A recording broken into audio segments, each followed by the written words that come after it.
Hello friends, இன்றைக்கி divine டேல்ஸில் ஒரு சாய் கதையை பார்க்கலாம். ஒரு அம்மாவுக்கு ஒருத்தர் சொன்னாராம், இந்த மாதிரி மோட்சம் உங்களுக்கு வேணும்னா நீங்கள் சேவை பண்ணால் உங்களுக்கு மோட்சம் கிடைக்கும்னு சொல்லிட்டு. இது அவங்களுக்கு புரிதல் இல்லாத அவங்க என்ன பண்ணிட்டாங்கன்னா, குடும்பத்தை எல்லாத்தையும் விட்டு பேரன் பேத்தி பசங்களை எல்லாரையும் விட்டுட்டு அன்றைக்கி கிளம்பிட்டாங்களாம்.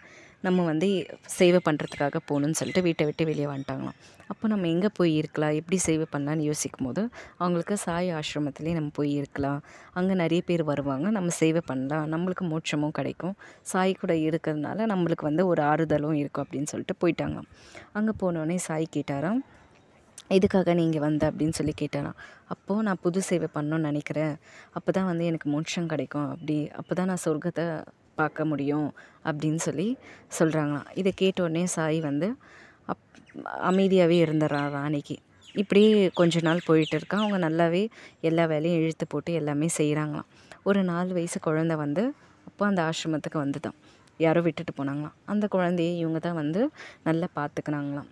சாப்பிட்றதுக்கு வேலை, அப்புறமா அந்த குழந்தை கூட விளையாடுறது, ரொம்ப அன்பாக அந்த குழந்தை மேலே வச்சுட்டு இருந்தாங்களாம். கொஞ்சம் வருஷம் கழித்து 7 வயசாச்சு அந்த குழந்தைக்கு.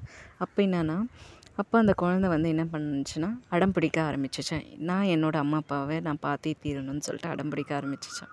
இவங்களுக்கு ஏதோ ஒரு சமாதானப்படுத்தி ஊட்டிட்டாங்களாம். அன்றைக்கி அந்த குழந்தைய ஊட்டிட்டு சாய்கிட்ட வந்தாங்களாம். சாய் அன்றைக்கி இவங்களுக்கு புரிய வைக்கணும், மோட்சத்துனா என்ன அர்த்தம் அப்படின்னு புரிய வைக்கிறதுக்காக ஒரு நாள் ஃபுல்லாக பேசாத இருந்தாராம். இதை பார்த்தோன்னே, ஏன் நம்ம சாய் நம்மக்கிட்ட இன்றைக்கி பேசாத இருக்காரே அப்படின்னு சொல்லிட்டு இருந்தாங்களாம். திருப்பி மத்தியானம் வேலை அந்த குழந்தைக்கு சாப்பாடு ஊட்டலான்னு சொல்லிட்டு போகும்போது அந்த குழந்தை, எனக்கு எங்கள் அம்மா அப்பா பார்த்தே தீரணும் அப்படின்னு சொல்லிட்டு ரொம்ப அடம் பிடிக்க ஆரம்பிச்சிச்சான். அந்த குழந்தைக்கு என்னென்னதோ சொல்லி கதையை சொல்லி பார்க்குறாங்களாம். அப்போ கூட அந்த குழந்தை சாப்பிட்ணுன்னு ஒரு முடிவே எடுக்க மாட்டேங்குதான், அடம் பிடிச்சிட்டே இருக்குதான். அப்போது ஒரு வழியே இல்லாத இவங்களுக்கு என்ன பண்ணுறாங்கன்னா, நாளைக்கு நான் உன்னோட அம்மா அப்பாவை கூட்டின்னு போய் காட்டுறேன், இப்போ நீ சாப்பிடுன்னு சொல்லிட்டு சொல்கிறாங்களாம். அந்த குழந்தையும் சாப்பிட்டுருதான். நம்ம சாய் பேசாத இருக்கிறாருன்ட்டு நினச்சினே அவங்க போகிறாங்களாம். நினச்சிட்டு போயிட்டு சாய்கிட்ட சாப்பிட்றீங்களா அப்படின்னு கேட்கும்போது சாய் சாப்பிட்லையாம்.